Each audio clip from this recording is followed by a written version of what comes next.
सुनने के लिए लोग बेताब रहते हैं। संजीदगी के साथ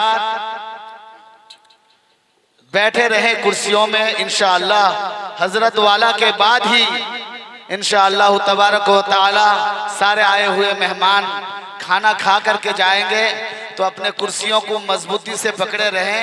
इंशाअल्लाह नायाब खिताब होगा, आपको महसूस होगा इंशाअल्लाह तबारक व तआला कि हमें कुछ सुनने सुनाने मिला है।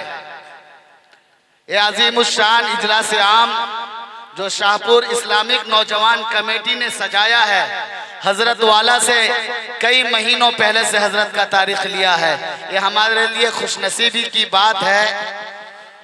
तो मैं मेहमान खुसूसी तो स्टेज पर कुर्सी पर जलवा अफरोज हैं, जिनसे मेरी मुराद फाजिल नौजवान, खतीब बाकमाल, मुकर्रिर ज़ीशान, मुकर्रिर शौला बयां जनाब हजरत मौलाना व मुफ्ती मारूफ राही साहब नदवी, खादिम दारुल अरकम इस्लामिक इंस्टीट्यूट पूर्णिया बिहार को इस शेर के साथ माइक पर हजरत को खिताब के लिए इजाजत दूंगा। फसाहत नाज करती है, फसाहत नाज करती है, बलागत नाज करती है। खिताबत पर तुम्हारी पूरी मिल्लत नाज करती है। खिताबत की मतानत पर फसाहत की झलक ऐसी, तेरी तकरीर रोशन पर फसाहत नाज करती है। माइक पर हजरत मोहतरम हजरत मौलाना मारूफ राही साहब नदवी। अस्सलामु अलैकुम व रहमतुल्लाहि व बरकातुहू। आवाज़ जितनी हो बचा के मत ले जाइएगा, डाल दीजिए इसमें आवाज़ डाल दीजिए माइक वाले भैया। अल्हम्दुलिल्लाहि रब्बिल आलमीन वस्सलातु वस्सलामु अला सय्यिदिल मुरसलीन व अला आलिहि व अस्हाबिहि अत्ताहिरीन, अम्मा बाद। क़ाल अल्लाहु तबारक व तआला फ़िल क़ुरानिल मजीद वल फ़ुरक़ानिल हमीद। अऊज़ु बिल्लाहि मिनश शैतानिर रजीम। बिस्मिल्लाहिर रहमानिर रहीम। वला तहीनू वला तहज़नू व अंतुमुल अअलौना इन कुंतुम मुमिनीन। सदक़ल्लाहुल अज़ीम। बुज़ुर्गों, दीनी ईमानी भाइयों, इज़्ज़तदार माओ बहनों, अल्लाह तबारक व तआला का लाख लाख शुक्र व एहसान कि अल्लाह तबारक व तआला ने हमें ईमान वाले घर में पैदा फरमाया।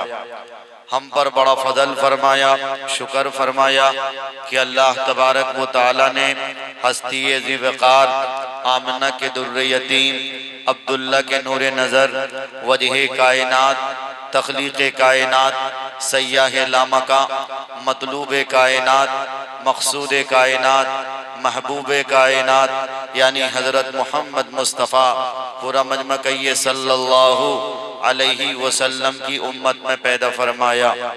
बुज़ुर्गों, नाम से जाने कि आप मुसलमान हैं, आपका धर्म, आपका मज़हब इस्लाम है, और इस्लाम का मतलब मानने के हैं। जिसमें मानने की सलाहियत होगी वो मुसलमान होगा, और जिसमें मानने की सलाहियत नहीं होगी वो मुसलमान नहीं हो सकता। यही वजह कि आप अलैहिस्सलातु वस्सलाम ने फरमाया, अल मुस्लिमु मन सलिमल मुस्लिमून मिन लिसानिही व यदिही। आज का ये जलसा नौजवाना ने शाहपुर भाई मुख्तार साहब और जिनके घर क़याम किए, पुलिस के नौजवान साथी, तमामी लोगों को मुबारकबाद पेश करता हूँ। और मेरे साथ आए हुए आज चूँकि हिंदू भाइयों का एक त्यौहार जिसे हम रामनवमी के नाम से जानते, पूरा उड़ीसा भगवा रंग से रंगा हुआ है। यही वजह के आने में थोड़ी ताख़ीर भी हुई है। बुज़ुर्गों, सोशल मीडिया का ज़माना, इलेक्ट्रॉनिक मीडिया, प्रिंट मीडिया, हम सब बाखबर हैं हालात मुल्क के कैसे, हालात आलम इस्लाम के कैसे। अब बस सिर्फ समझना ये कि हमें क्या करना है। जिस दिन हमें अपनी जिम्मेदारियों का एहसास हो जाएगा और हम अपनी जिम्मेदारियों को अदा करने वाले हो जाएंगे, गारंटी के साथ कहता हूँ इंशाअल्लाह आप कामयाब हो जाओगे। दिन बुरे, हालात बुरे, हमसे ज्यादा सहाबाए किराम के पार जमाने में आए थे। आप ये हल्के में न लें कि हजरत मोदी और हजरत योगी आज ही सिर्फ तशरीफ फरमा हैं। इससे पहले इंसानियत के खून को अपने हाथों से रंगने वाली कई अजीम शख्सियात ने इस दुनिया में जन्म लिया है। इन तमाम लोगों को शख्सियात ही कहना चाहिए, चाहे वो हजरत फिरौन हो, चाहे वो हजरत हामान हो, चाहे वो हजरत शद्दाद हो, या इसी तरह हजरत अबू लहब और हजरत अबू जहल हों, या इनके और भी जो शैतान के चेले चपाटे पैरोकार हों, और आज के ज़माने में उनके नक्श कदम पर चलने वाले इजरायली भेड़िए हों, या जो ताकत अपने आप को सुपर पावर कहती अमेरिका हो, बरतानिया हो, और बैनुल अक़वामी कानून में बैठे हुए हमारे कुछ आस्तीनों के सांप हों, और इस्लामी ममालिक के वो रहबर और वो कायदीन जो आज फ़लस्तीन की हालत को देखते हुए भी चुप हैं, खामोश हैं, तमाशाबी हैं, वो सारे लोग ये अल्लाह ताला के अजाब से बच नहीं सकते। लेकिन बाहैसियत मुसलमान हमारी क्या जिम्मेदारी है? सबसे पहली बात तो ये मुझे आपको बताना है, आप सब जानते हैं 2 अप्रैल की तारीख हिंदुस्तान के इतिहास में जब से हिंदुस्तान का संविधान लिखा गया, आईन लिखे गए, इतनी खतरनाक तारीख हिंदुस्तान में कभी नहीं आई। मुमकिन हो कि बहुत सारे नौजवान ये कहें कि साहब 6 दिसंबर की तारीख भी तो है जिसे हम ब्लैक डे के नाम से जानते हैं, यौम सियाह के नाम से जानते। मैं आपसे कहता हूँ अगर 6 दिसंबर की बात करोगे तो वहां सिर्फ एक मस्जिद की बात थी, वो बाबरी मस्जिद थी। और ये 2 अप्रैल की तारीख सिर्फ एक मस्जिद की नहीं है, बल्कि बात वक्फ की प्रॉपर्टी की है, बात अल्लाह के मिल्कियत की है, बात अल्लाह के जायदाद की है, बात उसकी जो हमारे पुरखों ने मिल्लत इस्लामिया के गय्यूरों के लिए, अपने आने वाली नस्लों के लिए वक्फ किया था, उनकी है। इसलिए मैं आप सबसे ये बात पहली गुजारिश के तौर पे, जिन लोगों को मालूम नहीं, मालूमात में इजाफे के लिए कह देना चाहिए। वैसे 90% लोगों को ये बात मालूम हो चुकी, क्योंकि इस वक्त हमारे हिंदुस्तान के मीडिया चैनल्स में, खासकर इलेक्ट्रॉनिक मीडिया में, हर जगह अगर कोई खबर दिखती है तो बस एक ही खबर, वक्फ अमेंडमेंट बिल। अब वो चूंकि वक्फ अमेंडमेंट बिल नहीं कह सकते, बल्कि अब वो वक्फ अमेंडमेंट कानून बन चुका है, लॉ हो चुका है। इसलिए अब बिल नहीं कहेंगे, कानून बन चुका। क्यों? इसलिए कि पार्लियामेंट से भी पास कर दिया गया, राज्यसभा से भी पास कर दिया गया, और हमारे देश के माननीय राष्ट्रपति जी जो आपके उड़ीसाई से ताल्लुक रखते हैं, उनका दस्तखत भी हो चुका, लिहाजा वो कानूनी शक्ल अख्तियार कर चुका, और कानून के मुताबिक हजरत योगी ने उत्तर प्रदेश में कार्रवाई भी शुरू कर दी है। अब हमें करना क्या है, ये बात हमें आपके सामने रखनी है। 2 बातें याद रखिएगा, हमारे लिए आइडियल सिर्फ और सिर्फ इस धरती में, कायनात में अगर कोई है तो वो हमारे नबी हजरत मोहम्मद मुस्तफ़ा सल्लल्लाहु अलैहि वसल्लम। मुसलमानों की तरक्की का बका और मुसलमानों की कामयाबी की जमानत अगर कहीं रखी है तो आप अलैहिस्सलातु वस्सलाम के उसवे में रखी है, आप अलैहिस्सलातु वस्सलाम के तौर तरीक़ में रखी है, आप अलैहिस्सलातु वस्सलाम के नक्श कदम पर रखी है। मुसलमान जिस दिन 100% ईमान के साथ, इस्लाम के साथ, नबी अलैहिस्सलातु वस्सलाम की सच्ची पक्की गुलामी अख्तियार करने वाला बन जाए, तो मैं कसम खा के कह सकता हूँ दुनिया की ताकतें, चाहे अपने आप को कितनी मजबूत ताकत कहती हो, ये दुनिया की ताकत जिनके पास एटमी हथियार हो, बम हो, बारूद हो, फिजाई तैयारे हो, जिनके पास जदीद टेक्नोलॉजी हो, जिनके पास दुनिया भर की चीजें हो, याद रखिए ईमान की ताकत के सामने सारी की सारी ताकतें हेज हैं। बस शर्त है कि मुसलमान अपने आप को पहचाने और नबी अलैहिस्सलाम की सच्ची पक्की गुलामी अख्तियार करने वाला बन जाए। तो मुझे वादा आपसे ये लेना है, आज से लेकर इंशाअल्लाह इंशाअल्लाह क़यामत की शाम तक या मौत की शाम तक, यानी जब तक मेरी जिंदगी की बका है, इंशाअल्लाह हम आप अलैहिस्सलाम के डगर पर चलेंगे इंशाअल्लाह। सर के बाल से लेकर पैर के नाखून तक अपने आप को इंशाअल्लाह आप अलैहिस्सलाम के इरशादात व फरमुदात पर ढालेंगे इंशाअल्लाह। ये जलसा सिर्फ महज हमारे कानों की अय्याशी के लिए नहीं, बल्कि हमारी जिंदगियों में इनकलाब लाने के लिए हुआ करते हैं। याद रखिए, कल तक हमने जलसों में बहुत मुतफर्रिद मौज़ूआत पर तकरीरें की हैं, लेकिन आज उम्मत को सबसे ज्यादा दरकार अगर किसी बात की है तो वो वक्फ अमेंडमेंट कानून को लेकर है। वक्फ अमेंडमेंट कानून यानी वक्फ पर ये जो तरमीमी कानून बना है, ये जो संशोधन हुआ है, मुस्लिम पर्सनल लॉ के साथ जो छेड़छाड़ हुआ है, हमारी शरीयत पर जो डाका जनी की कोशिश हुई है, इस पर अगर हम खड़े नहीं उतरे तो खुदा की कसम अल्लाह हमें भी माफ नहीं करेगा, अल्लाह माफ नहीं करेगा। मैं राज की बात आपको बताऊं, इस कानून में सबसे ज्यादा जो मुहलिक हैं, जो बहुत खतरनाक हैं, जो जहर से भी ज्यादा खतरनाक है, वो चार चीजें हैं। बस वो चार चीजें बताऊंगा, फिर उसका इलाज बताऊंगा इंशाअल्लाह। बहुत सारे पढ़े लिखे लोग हैं, वो जानते होंगे कि इस कानून से कितने खतरनाक हैं और कैसे कैसे खदशात लायक हैं। एक बात बीच में रोक के कहना चाहता हूँ, हमारे मुस्लिम भाइयों में से बहुत सारे लोग अब भी ये टिप्पणी करते हैं कि हमारे अपनों ने खुद जायदादें लूटी हैं, इसलिए हुकूमत की तरफ से ये कानून बनाए गए हैं। कोई मुस्लिम पर्सनल लॉ की तरफ आवाज उठाता तो कोई जमीयत उलमाए हिंद को बदनाम करता, तो कोई इमारत को बदनाम करता।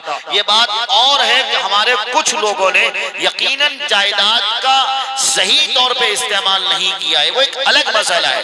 लेकिन मैं आपको ये बताना चाहता हूं, अगर उन्होंने सही इस्तेमाल नहीं किया तो उसके लिए ट्रिब्यूनल कोर्ट था। आप ट्रिब्यूनल कोर्ट जाकर अपनी बात रखते तो वक्फ के अंडर में उनको सजा दी जाती, या अगर उसका इस्तेमाल सही नहीं हो रहा था तो वो सही इस्तेमाल के रास्ते में आ जाता। ये तो कम से कम नहीं था कि वक्फ अमेंडमेंट बिल ला करके वक्फ की प्रॉपर्टी को ही छीनने की कोशिश की जाती। अब आप बताइए, पार्लियामेंट में दो लोगों का भाषण इस वक्त बहुत चर्चे में है। एक हमारे देश के गृह मंत्री जनाबे अमित शाह साहब का भाषण, और दूसरा जो रेजी जी हैं, उनका भाषण बहुत ज्यादा गर्दिश कर रहा है। अब बताइए, एक साहब ये कह रहे हैं, यानी अमित शाह जी ये कह रहे हैं कि वक्फ अमेंडमेंट बिल में कोई ऐसी बात लिखी ही नहीं है, या हमने कोई ऐसा लाया ही नहीं है कि हिंदू भाइयों को भी इसमें मेंबरशिप हासिल होगी, उनको सदस्यता की कहीं से बात आई नहीं है।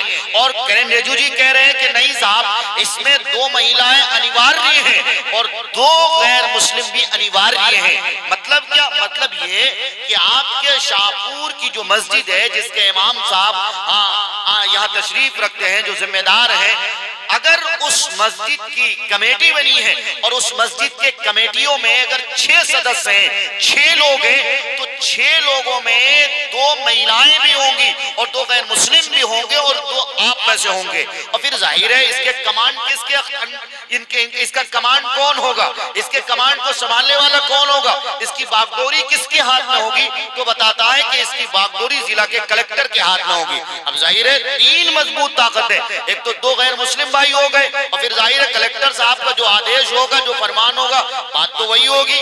यानी दिखावे के लिए आप सिर्फ और सिर्फ 2 मेंबरशिप की हैसियत से रहेंगे, बाकी मर्जियात आपकी कुछ नहीं चलेगी। याद रखिए, मैं आपको 2 बात बताना चाहता हूँ। पहली बात तो ये कि ये नक्शबंदी, ये किसके नक्शे कदम पर ये हुकूमत चल रही है, ये समझना हमारे लिए बहुत जरूरी है। आज इजराइल फलस्तीन पर जिस तरह जुल्म कर रहा, बमबारी कर रहा, ठीक इसी तरह से हिंदुस्तान में भी वही आइडियोलॉजी दोहराने की कोशिश है।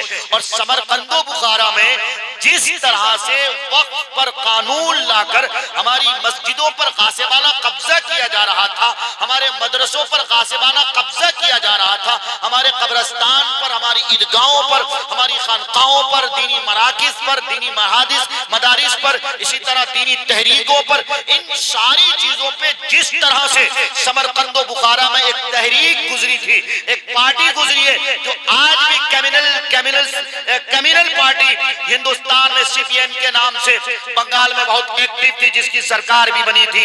आपको मालूम होना चाहिए उसने भी यही आइडियोलॉजी इख्तियार की थी। वहां वक्फ पर कानून लाया था। मस्जिद को हड़पने की सबसे पहली साजिश अगर किसी ने रची है तो वो समरकंद बुखारा में कम्युनिस्ट पार्टी ने रची है, जो बाकायदा तौर पर समरकंद बुखारा की दास्तान के नाम से कई किताबें और मुख्तलिफ नामों से छपी, लेकिन वो छुपा दी गई। हुकूमत ने उस पर प्रतिबंध और पाबंदी लगा दी, इसलिए वो किताबें अब नहीं मिलती। लेकिन कुछ नुस्खे और कुछ सफात उसके आज भी सोशल मीडिया हो या कुछ लोगों के पास अमानत के तौर पर रखे हुए।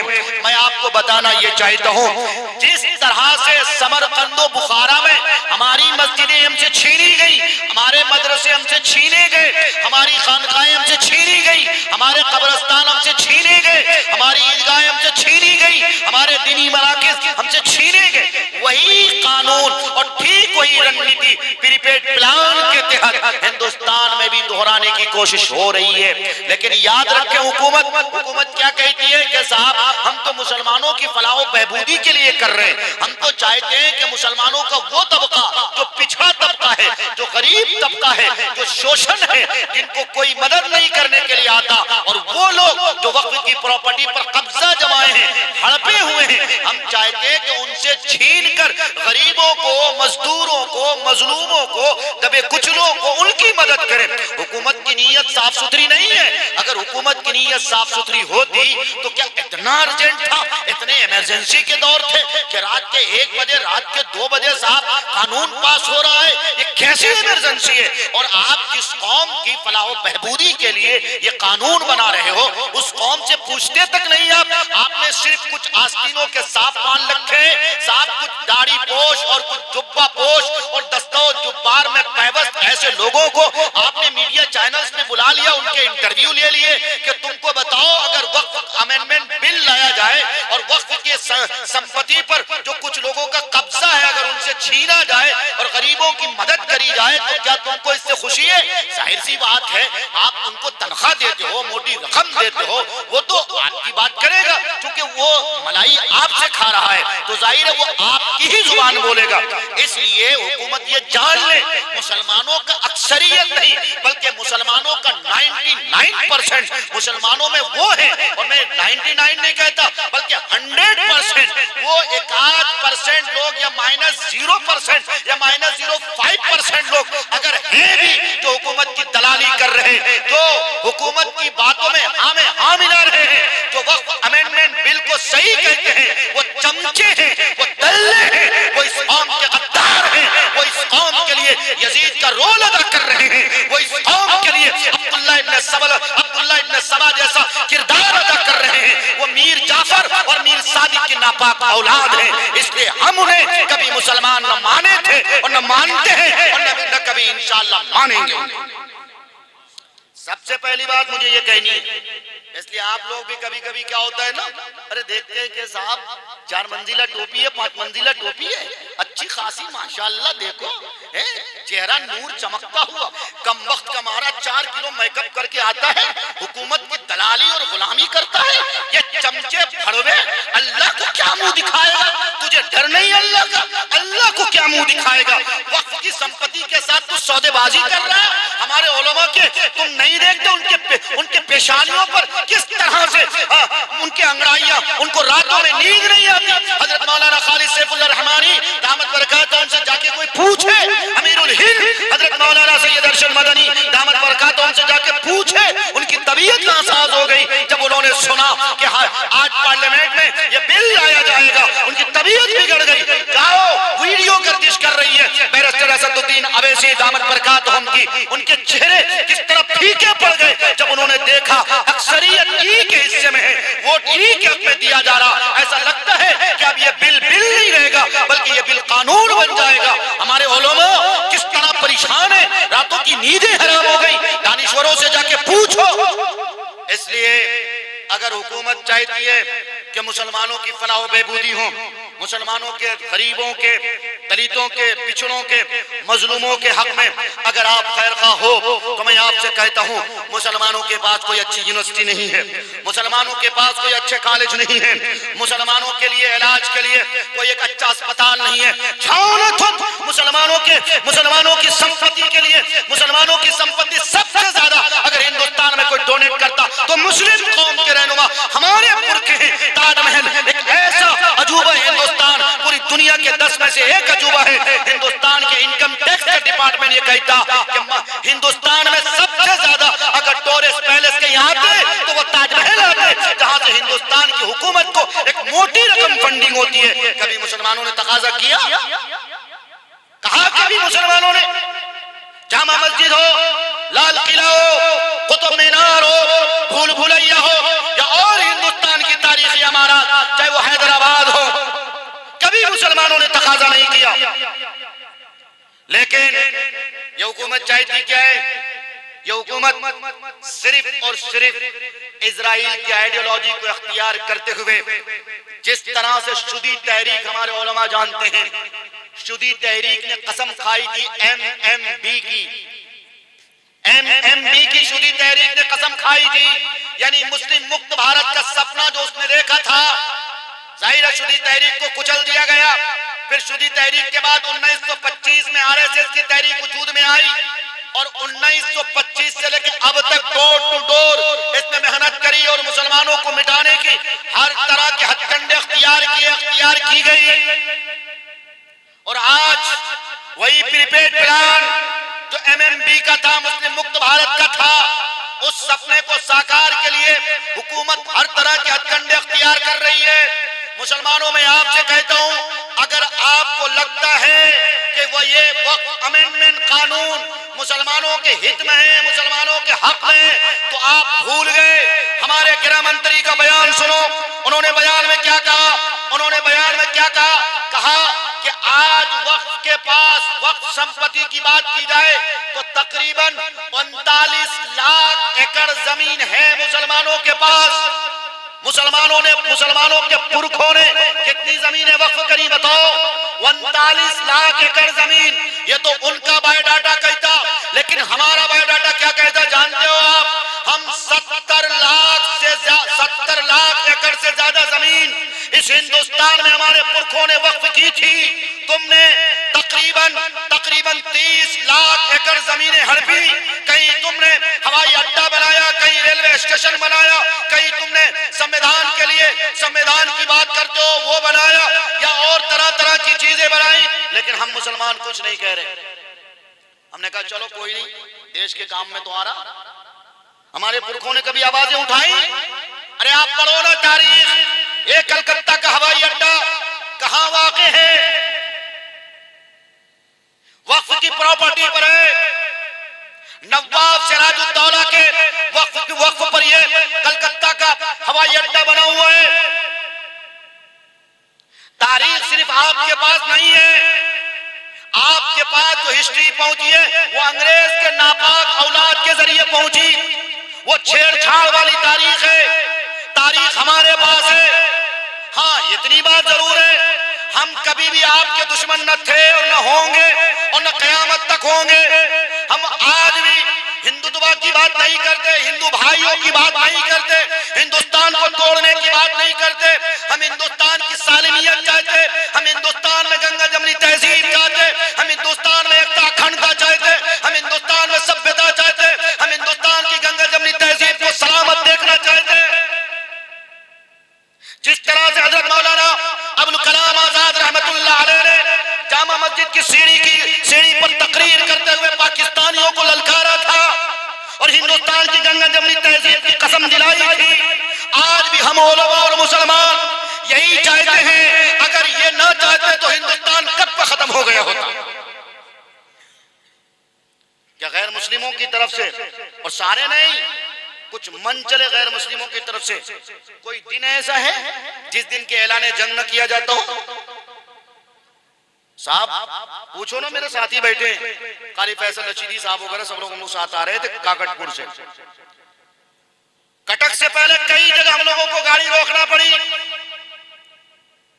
रामनवमी का जुलूस निकल रहा था, हमने एहतरामन अपनी गाड़ी रोक दी। उसके बावजूद कुछ नापाक मनी के औलाद हमारे चेहरों को देखकर जय श्री राम के नारे लगाए। मुझे इससे भी तकलीफ नहीं, चलो कोई नहीं, तुम्हारा धर्म, हालांकि हिंदू धर्म खुद इंसानियत की बात करता है। आज भी हिंदुस्तान में कितने ऐसे हिंदू भाई मेरे दोस्त हैं, आपके भी होंगे, जो चाहते हैं मुआशरी कायम हो, जो चाहते हैं भाईचारगी कायम हो, जो चाहते हैं हिंदुस्तान में अमन और सलामती की हवा और गंगा बहे। लेकिन ये कुछ मुट्ठी भर लोग हैं जो नफरती एजेंडे और नफरती चिंटू और पिंटू हैं, जो हिंदुस्तान की सालिमियत के लिए खतरा बने हुए हैं, जो हिंदुस्तान में नफरत की फिजा कायम करने के चक्कर में पड़े हुए हैं। मेरे भाइयों, अल किस्सा मुख्तसर, मुझे उधर नहीं जाना, मुझे आपको सीधी सीधी बात ये करनी और समझानी ये है कि अब की बार 2 अप्रैल संविधान पर ऐसा हमला हुआ कि शायद अब इससे बड़ा हमला और कोई हो ही नहीं सकता। अब इससे बड़ा कोई हमला नहीं हो सकता। अगर आपको लगता है कि मेरा वजूद बचा हुआ है, तो ऐ मुसलमानों, में आपसे कहता हूं, मुझे बताओ, क्या अमित शाह जी का वो बयान नहीं सुने जिस बयान में उन्होंने कहा कि 2013 तक वक्फ के पास जितनी प्रॉपर्टी थी उसकी अगर बात करी जाए तो सिर्फ 19 लाख एकड़ थी, लेकिन ये 19 से 18 लाख एकड़ से बढ़कर 39 लाख एकड़ कैसे हो गई? ये सवाल नहीं उठाया? वीडियो तो शायद आप तक भी पहुंची होगी ना। ये सवाल साफ साफ दर्शाता है कि तुम तकरीबन मेरे 21 लाख एकड़ जमीन पर फौरन ढाबा बोलने जा रहे हो।